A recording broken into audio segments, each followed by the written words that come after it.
Hi, this is Kay with Girl Meets Meeple, and today I'll be reviewing Tiny Towns, a 1 to 6 player game in which players will be using a 4x4 grid to construct tiny towns. At the beginning of the game, 7 cards will be laid out determining which town structures will be available for that game. The cottage is always available, but all of the other town structures will be one of 4 possible cards. Each of these have different rules on how they are built, as far as which resources are needed, as well as how they are scored during the game. Each player will also receive an 8th card that will be their own personal monument they can build during the game. It will be kept secret and other players won't know what they're trying to achieve. During their turn, players will call out one of 5 resources in the game, and everyone will add that resource to their board. Then play will pass, and the next player will call out a resource. If the resources match one of the cards, the players may combine to create that building and place it anywhere that those resources can be found on their board. The game ends as soon as any player's town board is completely filled, either with buildings or with resources. The resources don't count at the end of the game, and empty spaces, as in spaces that had resources or were never filled with buildings, will count against them. This game also has a variant in which, instead of each player choosing which card to play, you can have a builder deck to tell you what you will have to play. These cards are also used in the solo game. So let's get right into components and aesthetics. The components to this game are well made. They're simple, little cubes, a board, a first player marker, and I'm not sure how many cards, but not that many. Good quality, nice cards. And of course, each type of building has a different little building meeple to go with it. Aesthetics, I'll be honest, I find the aesthetics to the game a little boring. In fact, when this came out, I don't know, I think we started seeing it 2 Gen Cons ago, people were all talking about tiny towns, and I looked at some of the photos and went, yeah, there's some cubes and a couple buildings on a board. I think I'll pass. And people kept raving about it and kept raving about it, and I finally decided to check it out. So for me, aesthetics don't catch it, but the components are very nice. And the board looks fine. It's not ugly or garish or anything. It just isn't catching. But let's talk about the actual gameplay and what's good about this game. The accessibility is definitely a good point in this game. The rules are very simple. You call out a cube, you add that cube to your board, someone else calls out a cube, you find a place to put that cube too. You're trying to build buildings that you see on cards. There aren't that many of them in any given game, 8 total, and you're just trying to maximize your points as you go through.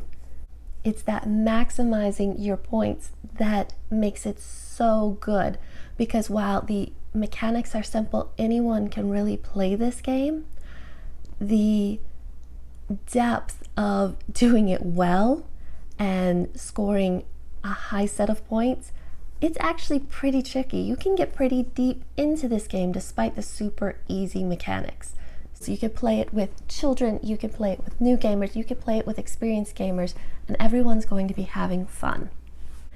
You have good choices to make every single turn, and sometimes agonizing choices when someone calls out something and you're working towards something else and you just cannot use it, and you're like, where can I do the least damage, and I'm gonna lose the possibility of doing something else in the future, but I have to put it somewhere. Those are great choices to make throughout the game. Working out new strategies for different cards, that is awesome. The game plays pretty quickly. There's no downtime because you're going on every single turn. Someone calls something out, you're looking at your board because you have to put it down too. And it's typically over in 30 to 45 minutes. And if you're playing with new people, sometimes it is actually over quicker, because the better you are at the game, the longer your board will remain clear. So it can actually be considerably less time, maybe 20 to 30 minutes, depending on who you're playing with. There's also a good amount of replayability in the game.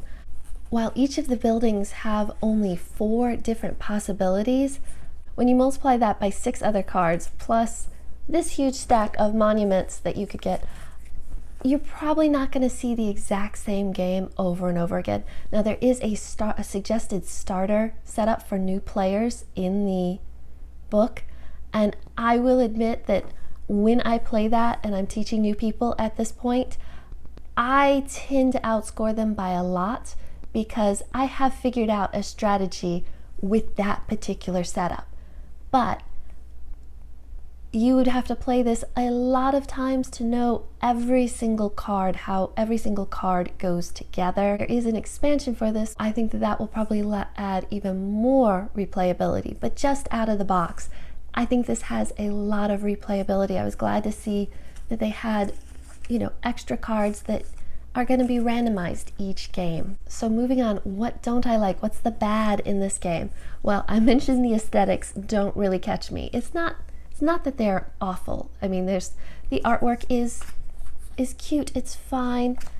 The pieces are well made, they're cute little meeples, but it's just not a table presence that draws me. Maybe it does draw you.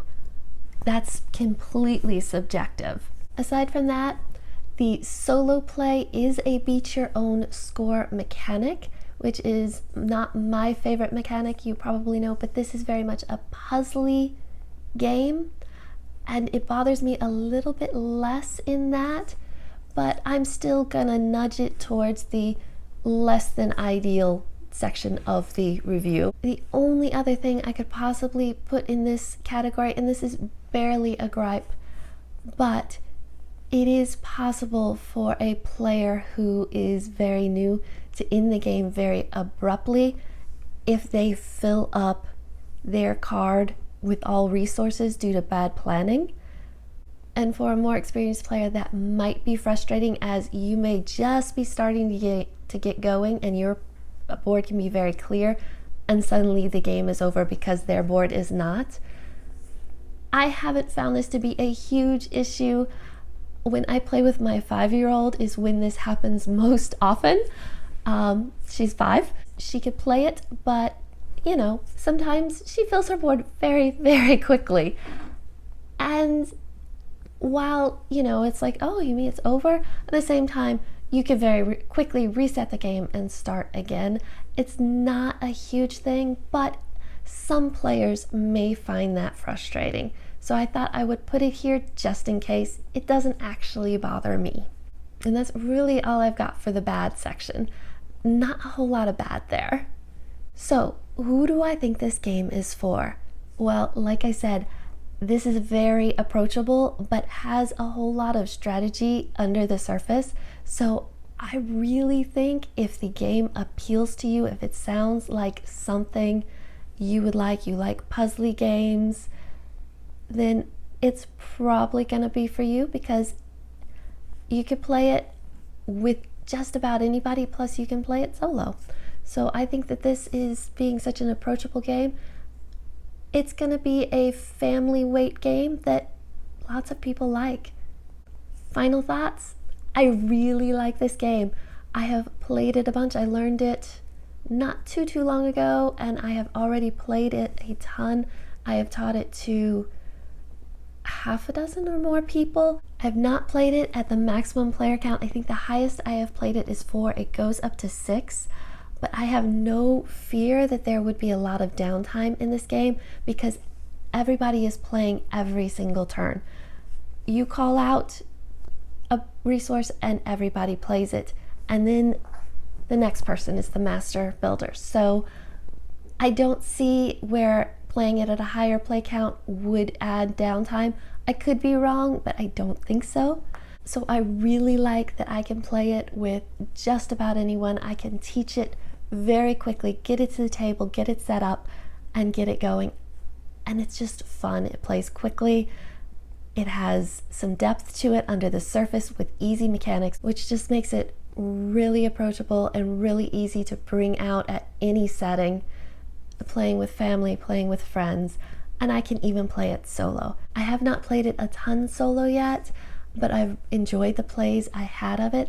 I would not buy this just for solo play, but the fact that I could play it solo or play it with friends makes this a highly recommended game. I like it a lot. Well, that's it for this review. Thank you so much for joining me, and happy gaming!